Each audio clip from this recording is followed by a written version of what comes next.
I'm glad to say today I am joined by former PDC tour card holder, now commentator and pundit, Matt Edgar. How are you, Matt? All good, Chris. Thanks for having me. So the first thing I'm going to ask you is, what made you decide to get into darts and become a professional darts player? Whoa. Pot luck, really, in regards to actually getting into darts. It was a day out in Blackpool, and I just got a sticky dartboard and just played on it so much that my dad got me a proper dartboard, and sort of just spiraled. Really, we decided to then start playing darts down the local club, and then the local team wanted me to play for them, and from there you go into your Super League, county, and sort of through the system that existed back then, which we now know has changed with developments of things like JDC, ADC, and the various different systems. But it was what it was said on the tin. People called it a pub sport before, and it kind of did originate from that sort of background before the sort of professional status that now the game is. As a kid, did you sort of find it easy to get into the sport, or did you have some difficulties doing so?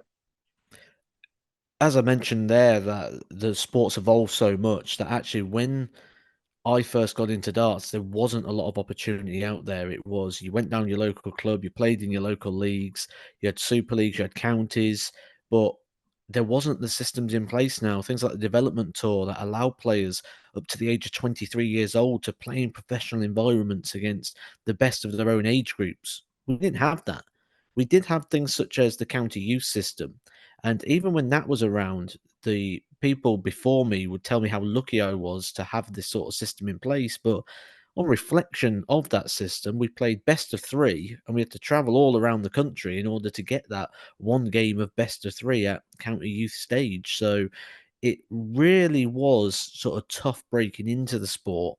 And they are barriers to participation that have been totally written out now by the various promoters and companies out there.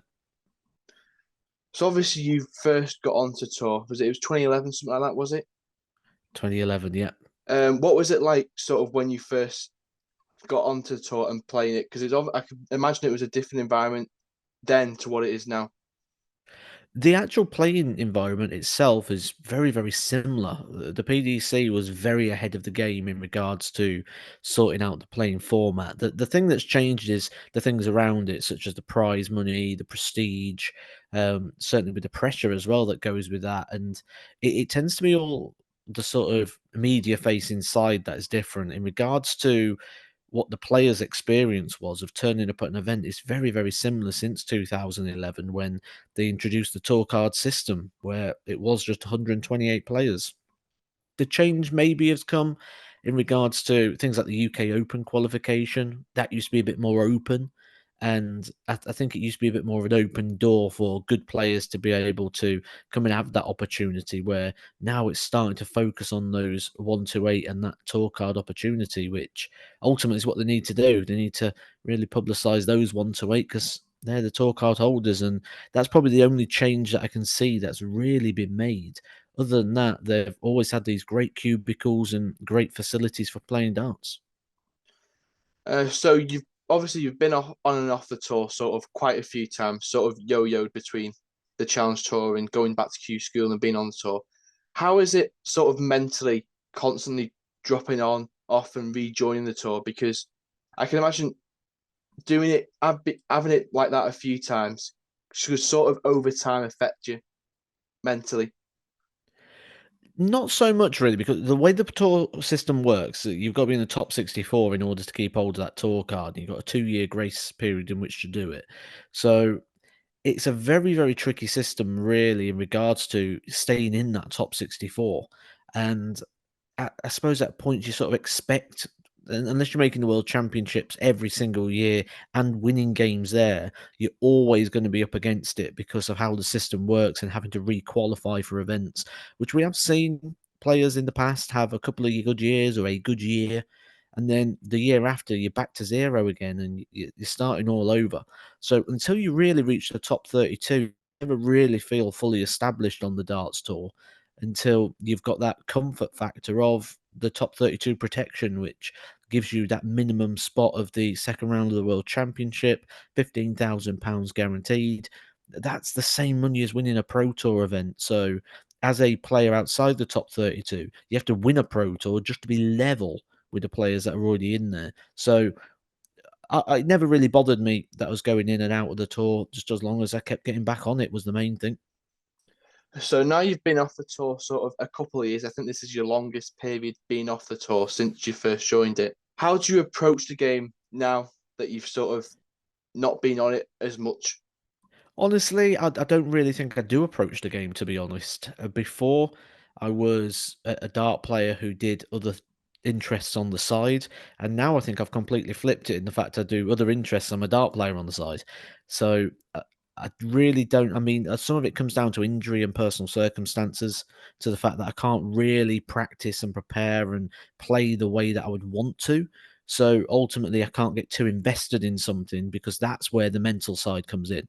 When you want to do something and you feel you want to do something, but the body won't let you do it, and the mind wants to, and that contrast between the two, that's where the disappointment and the sort of mental fatigue comes in. So absolutely, at the minute I'm really enjoying playing darts, and I've sort of gone backwards in a sense where for me it's not no longer about a profession, it's no longer about trying to win prize money, it's no longer about trying to move forward. For me it's about finding the enjoyment in the sport, because ultimately when I was that 7-year-old boy in Blackpool picking up my sticky dartboard all those years ago, I did it because it was fun. And I did it because it was a game, and I did it because I wanted to. And when you become a professional, you lose that. It's no longer what you want to do. You do it because you have to do it. And you win because you have to win. The joy of winning doesn't last long because there's always another battle, and you always need to be qualifying for the next thing or winning the next event. And with that, I'd say right now I'm probably the happiest I've been within the sport for quite some years. So where do you sort of see your playing career as such going over the next couple of years? Because I know you've spoken about wanting to play Lakeside and qualifying for Lakeside this year. I know I think you still sort of have ambitions to at some point maybe perhaps get back onto the tour. So where do you sort of see yourself going playing wise? I honestly don't have an answer for that, and I mean that absolutely as honest as I can be. Right now, I'm going to be playing in the World Masters, which is going to be in October. I'm hopefully going to be playing at Lakeside around Christmas time, which again will be great to have that sort of preparation around the Christmas time for a big event. It'd be lovely again to really be focusing on my darts during that period of time. For me, it takes a lot of work to be able to get ready for an event. That is treatment in regards to the build up to that in order to help the nerve in my arm. And it's not easy for me to play darts at the moment. And my plan is at the moment do Lakeside, and I'm going to be putting everything I can into that. I've literally sorted my diary out at the moment. August for me is pretty much a clear month, and I'm planning on putting my head down during August and getting some practice in and getting ready to go and play the World Masters and Lakeside with the respect that that tournament deserves, and also to give me the best opportunity of producing. At the end of that, that's when I'm going to go for the operation. So I'll go have the carpal tunnel treatment at that point, and we'll see where it goes from there. At the moment, it'll be a 6-month recovery time. So again, we're talking the summer of 2025, and that's if the operation comes around quick enough. So there's a lot of ifs and buts, but the main thing I can say is in the short term, I mean, I've literally just today had a conversation with the Super Series about playing here in preparation for those big events as well. So there's going to be a lot coming up at the back end of 24, and I think we'll know a lot more come around Christmas time this year. Well, speaking of the Super Series, since you've sort of dropped off tour, you've been doing a lot more commentary work, doing commentary and punditry at the Super Series. Obviously, you have your own YouTube channel, which you've been doing for a number of years now, Edgar TV. What's it been like switching from a predominantly playing career to now doing a lot more media work and punditry? Because it's two sort of it's similar in terms of putting your knowledge of the game forward, but in terms of actually the aspect of it, it's quite different. I love it. I really do. And I've got some great partners I work with now. So I've worked with the seniors on the World Championship and the match play. I've worked with Sky Sports. I've worked with the PDC recently on Pro Tours, and I'm going to be doing Women's Series and ultimately the Super Series as well. And I absolutely love it. It's a challenge. It's a new challenge. I'm relishing it. I love challenges, and this is just something where I can share some of that insight. 11 years in and around the Pro Tour, you pick up a lot of knowledge and a lot of wisdom that I feel I'm able to share and sort of put it away in a way that people will understand as well. So I do really enjoy it. And like I say, I'm probably the happiest I've been within the sport for quite some time. And it's something I don't want to ever lose or lose sight of. And, that might be a big factor now in regards to maybe never going to play on the PDC Pro Tour again. Certainly, if I do well and I can start playing well, there's plenty of opportunities to play darts now. But I think in regards to playing the Pro Tour, I think the punditry side might just restrict me from being able to ever go back to that. Well, I know you were at the recent Players Championship events doing a lot of commentary work on the stream matches. What was it sort of like actually going to a pro tour and doing the commentary instead of doing the playing? Well, 11 years I've played on the Pro Tour, and this was my 12th season of being involved in professional darts. And it was weird, it was different, but on the same aspect, it was very different in the reaction. Now, I've known all the players, I've known them for years. But when I walked in that venue that day, the amount of people that came over and said hello and nice to see you, and even people I never really spoke to on the tour, or you'd say were acquaintances, we would say hello to in passing. So many people came over and we had a chat and we had a moment, and it was so nice to go back there and sort of see everybody again. It really was possibly overwhelming would be the best word to say at times in regards to the reception I got from the players. So that was lovely to have that. And yeah, hopefully I'll be doing plenty more pro tours going forward. I really did enjoy the day, the experience, sitting there watching the games, and the feedback's been really good so far. So long may that continue. Well, going on to more sort of general dart stuff now. Do you think the sport of darts is in the best place it's ever been before? Because you've got so many new since Luke Littler got to the final, so many new people watching it, and surely that's got to be good for the development and the progression of the sport. Well, what Luke Littler's done is he's validated the system that's in place. So when I talk about all the changes in darts from the days when I used to play and I started in the pubs and the clubs, this system's been in place that Luke Littler's gone through, and he's sort of the first product of that with the JDCs, the ADCs, and all the different systems that have been put into place. So what he's now done is he's validated that that system is productive and that that system has a pathway to the very, very top and the elite of the sport. And that validation, I think, is what's going to grow the sport further. Not just the fact Luke Littler's 17 years old. That story will get boring very quick. There's only so long you can go, wow, he's surprising, because I'm no longer surprised by him. Nothing he does surprises me no more. And what he's doing, though, is he's highlighting pathways. And young players will sit at home now and watch that and go, I want to go the same pathways that Luke Littler did. The same reason everyone wants to be in a football academy, because they see the pathway to first teams and to professional sport. That now exists in darts, and it's been validated to the highest degree. Well, you've sort of touched on that a little bit there, but how much do you feel this Luke Littler effect has impacted the sort of the development of darts from a grassroots and specifically a youth level? Because I know from going to Merseyside Youth Academy in Aintree, we've gone from having two or three people a week to now having 40 or 50 kids a week there. And since Luke Littler's done what he's done, Exactly. It's not that one individual case. That's a case of all over the country and all over the academies. It's a very, very common theme. So it's just that you have pathways, but until now that pathway's been unproven. It's been a theory, and it's no longer a theory. It's now proven. It's tested. It's tried. We've got people who do, and it's not just Luke Littler. We're seeing other people: Jensen Walker, Thomas Banks, just to name a couple of people that are using this system and using it productively. Leighton Bennett, now on the Pro Tour as well, picking up wins on a regular basis.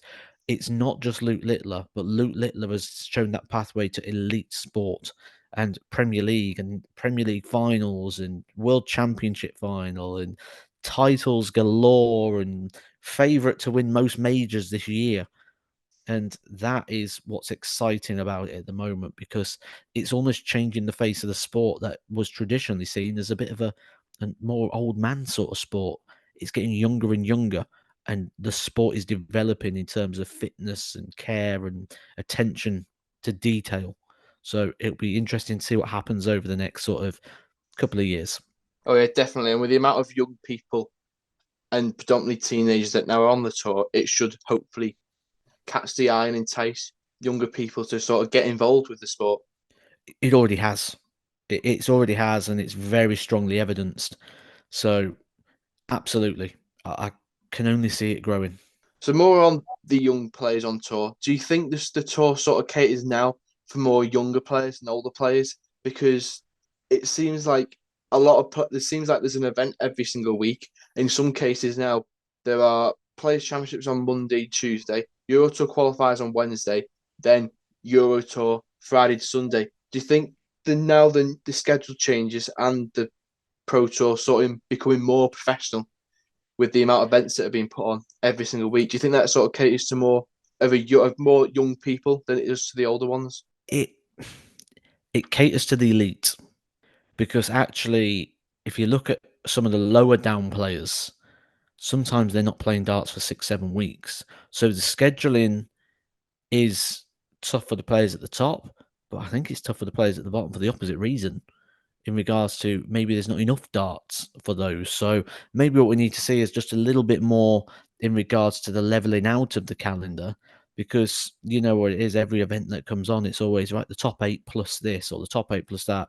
And maybe what we now need to start doing is seeing more development of darts for the rest of the tour, because we've got a 128 player tour, and I'd say we've probably got 64 professional players, which is about half the tour. So at the moment, the tour is only half fit for purpose, shall we say. Do you think there's now sort of a changing of the guard as such on tour because there's a lot of new and particularly younger players such as Josh Rock, Keane Barry climbing up towards the top 16, and there's a lot of the older stalwarts like Sam Whitlock, Mensah Sulovic, Ian White are sort of slowly dropping off and going out the top 64 and losing their tour cards. We get this every couple of years. So I'd say every sort of 3 years, we get like a changing over of big positions and places. Some people losing cards, some dropping out the top 32. We get this all the time. The reason being that 2 year defending system being in place. And if you miss a world championship 1 year, or you just go on a little bit of a bad run for a couple of months, you're gone very quickly, which is again why I mentioned earlier on that I was never too bothered about losing the card. It was all right. Okay, I get a fresh start now. I get a fresh start, and we've seen what that's done for people in the past, like Raymond van Barneveld, who, when he wasn't defending anymore, started to then produce the darts that led him to the 5 world championships. So yeah, absolutely, I think there's a change happening right now, and I think that it'll happen again in 3 years and 3 years after that. With the experience you have in darts, what advice would you give to people wanting to have a career in it? Don't rush it. We talk about Bo Greaves at the moment getting it absolutely spot on, where I think a lot of people aim for the stars and want to shoot for the moon and go very, very quickly. And, you know, I say all the time now when asked and in reflection that one of the things the PDC taught me to do was be a loser. Because when I look at that and I look at what my career was like on the Pro Tour, you win your board, you're happy, but you've only made the last 16. And what other tournament in the world would you ever be happy going, right? I made the last 16 today. I'm buzzing with that. But it teaches you to do that because of the system that's in place in terms of prize money from an early stage and the cost of it, that actually your goals go smaller. The first goal is, right, I need to make sure I'm not losing money. And it automatically puts you on a defensive mindset. And you need to go there positive and aggressive. And from the very, very start, the first thing you want to do, right, I need to cover my costs. And then once you've done that, right, I need to make a living. And ultimately, you're happy to have achieved those goals because you've succeeded. Even though you've succeeded, you could have done so much more. And yeah, absolutely. Do not rush yourself to the Pro Tour, would be my strongest advice. And just one more question before I let you go. Obviously, you're a big Aston Villa fan. What do you think of how they performed this season? Because you surely must be happy with Emery getting you into the Champions League again. Yes, I mean, what a fantastic season. Beyond expectation would be the easiest. And I don't think there's a Villa fan out there who would ever sit here and say we expected this to happen this year and get to the Champions League. I think you look at the squad we've got, And I think that tells you everything you need to know in regards to, are we ready for the Champions League? The answer is absolutely no, not got a chance. We could see in regards, look at the bench. It's just full of kids that have never really played Premier League football. We do not have a squad. We have a team. We have a good team. But when injuries come, problems arise. And it's going to need to be a big summer. It needs to be a big summer. Or there's going to be, it could be a very, very long season trying to compete in the Champions League and the Premier League. And when that happens, ultimately revert back to type and you go back to being a mid-table club again. And we've seen teams get very close to breaking into sort of that regular Big Four status, and the thing that lets them down is squad, and we are bare thin. So I wouldn't be surprised if this year's a bit of a one-off. And what we've got to not do is look at this year and say this year is the start of something. This year is a one-off. It's a great season, but let's not get too carried away, and let's expect to go back to sort of being mid-table and take all the benefits that come with this, such as the extra finances and everything that's going to come the way. Yeah, 100%. Well, thank you very much for your time, Matt. Yep, no problems.